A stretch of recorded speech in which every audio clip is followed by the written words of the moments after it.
Welcome to the debate. I am going to read the rules of the debate. Please remember that during the debate, no personal attacks or interruptions will be allowed from either debaters or the audience members. When it's your turn, stand and face the audience. Furthermore, Mr. Niner will keep the time and raise his hand when the debater has 10 seconds remaining on the clock. He or she will make the cut sign with his hands when a debater's time is up. The debate will begin with a coin toss. The winner determined if they wish to make the first impression or the last impression. The team making the first impression will deliver the opening statement and the closing argument, while the team making the last impression will make the last opening statement and the last closing argument.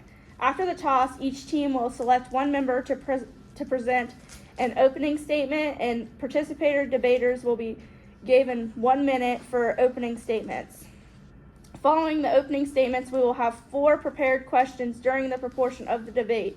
The moderator will identify the group assigned to answer the question, and then select response will be given 1 minute to answer. Then the other team will be allowed a 1 minute rebuttal if the original respondent desires it. They will be giving 30 seconds for rebuttal, automatically granting the opposer 30 seconds to respond, thereby finishing the question. We will continue in this manner until all prepared response questions have been asked. Next, the teams will engage in a 6-minute six impromptu questions. These questions will follow the same rules as the prepared questions. However, each team is asked teams will be given 30 seconds quietly to talk. Finally, each team will send up a debater to give a closing argument, and these will follow the same rules and the 1 minute time limit as the opening statements. Okay, so pro-choice is getting heads, pro-life is getting tails. I don't really know how to flip a coin, so.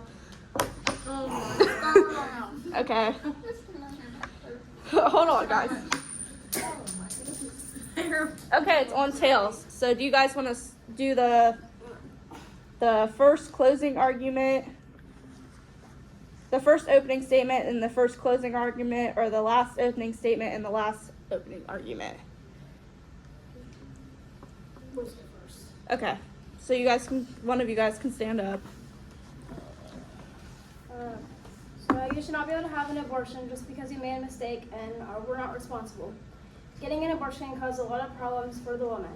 If you get an abortion, it can cause you to have multiple complications in the future if you are wanting to get pregnant in the future.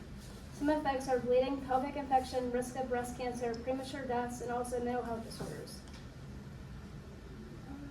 There are other options other than abortion. There are medications you can take so you can't get pregnant, and there is also adoption options. If you feel like you're not fully stable mentally or physically, you should try medications to limit the percent you can get pregnant. I know mistakes do happen, but that is not the baby's fault, and you should have to accept the consequences. Okay. Pro-choice, will you please stand up with your opening statement?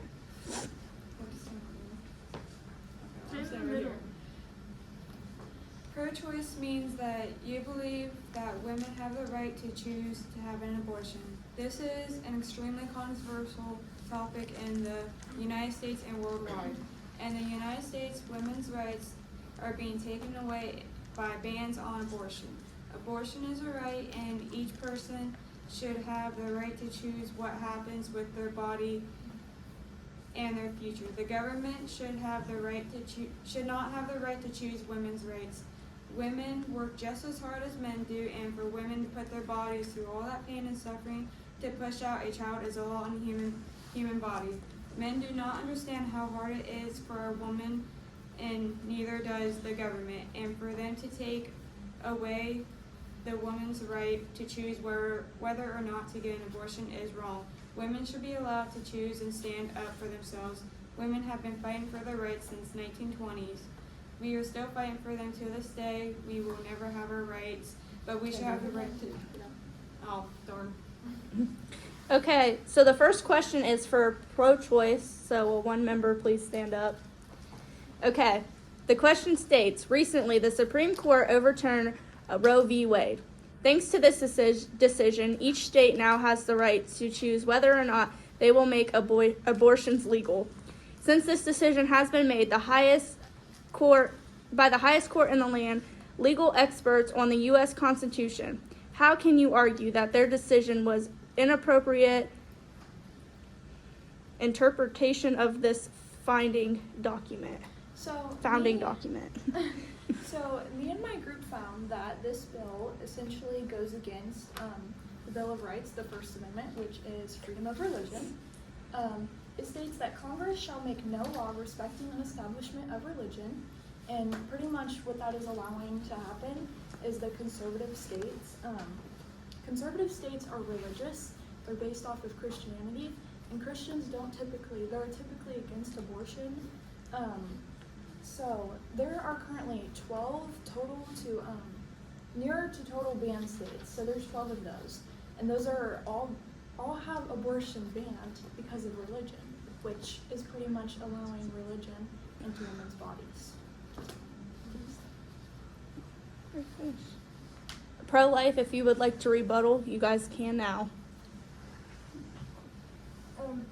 There are unalienable rights not listed when the Constitution was written. Abortion was illegal. Our founding fathers would have never seen abortion as a right that would be listed or not. They would have seen this as cruel and unusual. The Eighth Amendment states that no cruel and unusual punishment, but a growing life cannot speak for themselves. Therefore, all lives need protecting. There is no specification about how the rights are made. Okay, so pro-choice, if you would like to do another 30-second rebuttal, you can.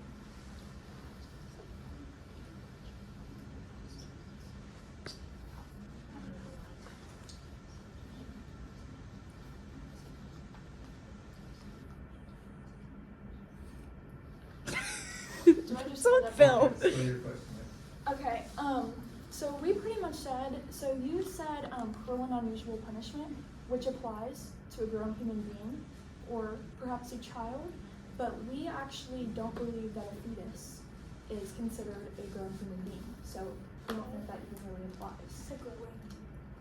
Well, regardless, it doesn't have rights, so. okay. And then, You got pro-life, you guys have another 30-second rebuttal if you would like to take that. You look at me for. As said in the OAH, the Organization of American Historians, life begins at conception. Once conceived, a fetus is created with a live sperm and egg cells from both male and female, which initially makes a fetus alive. Okay, so this question is for pro-life. The primary reason many people oppose abortion is that they claim that it's murder. Many even claim that a human life begins at conception and therefore any abortion at any stage is murder. What is your definition of when life begins, and how does this definition cause you to identify with the pro-life movement? Will some representative please stand up? Okay, so I feel like life begins as soon as the sperm and the egg mix, because therefore the baby is now starting to develop and become as one. Abortion should be opposed because any stage of life, whether it's just an egg or a leg, the mother is taking that for some sort of unnecessary reason. An egg starts to grow inside the female as soon as it's fertilized by the sperm. Okay, pro-life, if you would like to rebuttal at this time. Pro-choice. Oh, pro-choice, if you would like to, rebuttal at this time. Making that clear. When a person is brain dead, they have a heartbeat, but they're still dead. There's no life, so therefore a heartbeat does not signify life. Brain activity signifies life, which does not happen when a baby is conceived, or even at the 6-week heartbeat. So therefore it is not a baby. So why does it matter? There's also a reason that you don't go to the hospital for a miscarriage at 6 weeks, even though there's a heartbeat. It's because it's not a baby. It's a fetus. Pro-life, you have a chance for a 30-second rebuttal. Okay, so even when there's not a heartbeat within that baby, there's still like a sort of electrical activity. That's why you can take a blood test and still have that pregnancy test positive. And also if you have miscarriage, that's still considered an abortion no matter how far along you are. Okay. Pro-choice, you may stand for your You 30-second said rebuttal. if you have a miscarriage, that's still considered an abortion. That's what you said. A miscarriage. Okay, so a miscarriage, I'm confused on what you mean by that. Like, okay, that doesn't really make sense. So, well, a miscarriage is what happens when you naturally lose your baby. So I'm confused on why that would be considered an abortion. Okay. Yeah. Okay.